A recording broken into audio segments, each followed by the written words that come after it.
Today I want to talk to you about the Air Force Fitness PT test. The Air Force Fitness PT test consists of 4 different components.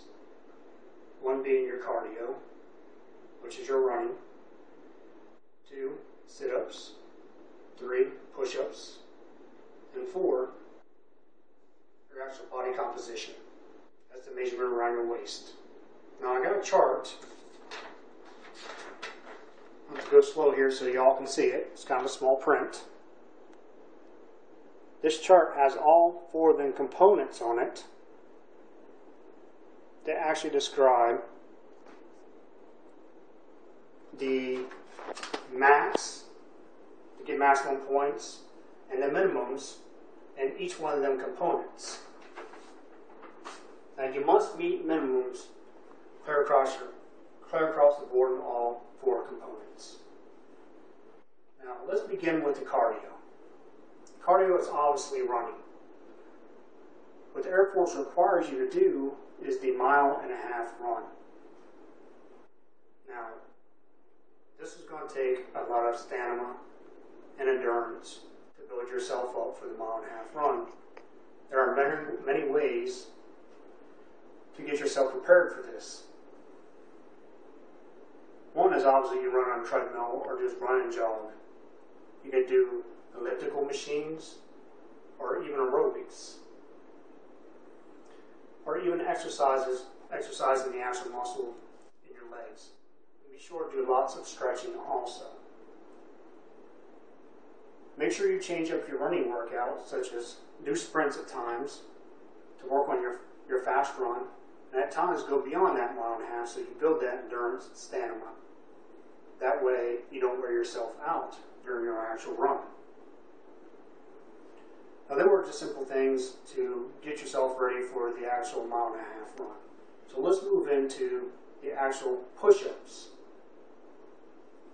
Now for the Air Force push-up, there's a requirement. You have to meet a minimum within a 1-minute time frame. Now I'll give you an example of the Air Force push-up. In order to have a proper push-up, you must go down at a 90, chest almost hitting the floor, and moving back up. Now there are a bunch of different ways to train for that push-up. It consists of 3 muscle groups. You use your chest, which is your pectorals, your deltoids, which is your shoulder muscle, and the back of your arm tricep. All 3 work together to get you a proper push-up. Now, obviously, most people know what the bench press is. It's use a weight and press it up to build that chest muscle. You can take that same weight and push it above your head to build the deltoids, which is your shoulder muscle. And then you have things such as you can lay on a bench and do dips to build that back of the arm, or pull downs with weight to build back the arm and work on the triceps. With 3 muscle components, other than just doing push-ups all the time, you help build them other 3 muscle groups, make them push-ups a little easier.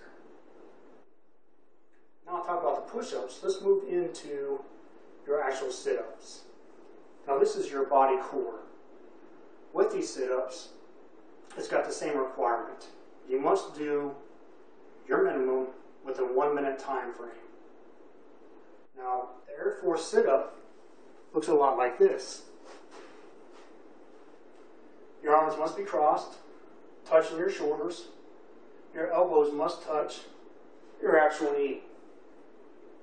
Then back down. Now there are many different ways to train the abdominal muscles. Also you can do crunches. You can do bicycle kicks and flutter kicks, and I'll give you examples of those. Bicycle kick would be a lot like this. Flutter kicks.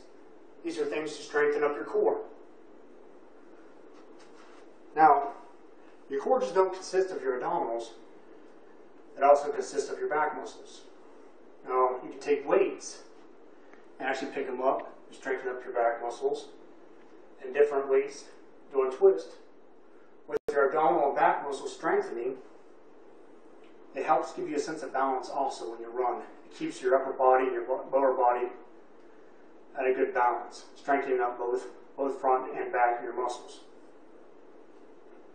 Now, the fourth component, which is your body composition. Now this guy right here, obviously, eats too many cheeseburgers like I do, is not going to meet his body composition. It's the measuring tape, the one most people dread.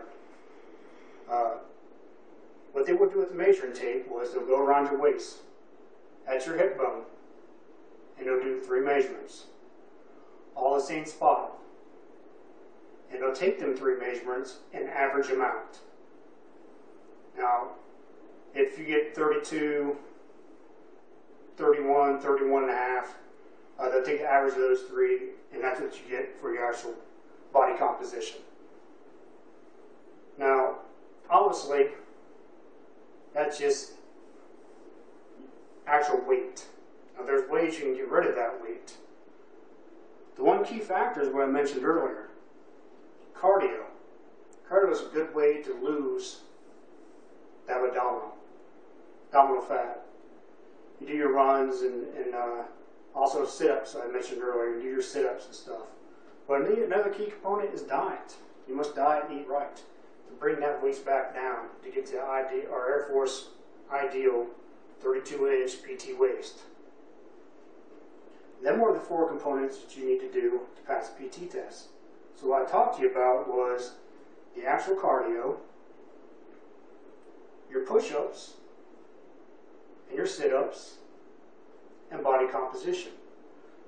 With these 4 components, doing the different exercises to help build the stamina, the strength, the endurance, proper diets, get that body composition down, them 4 components being exercised all the time, you should have no problem passing your PT test. Thank you very much.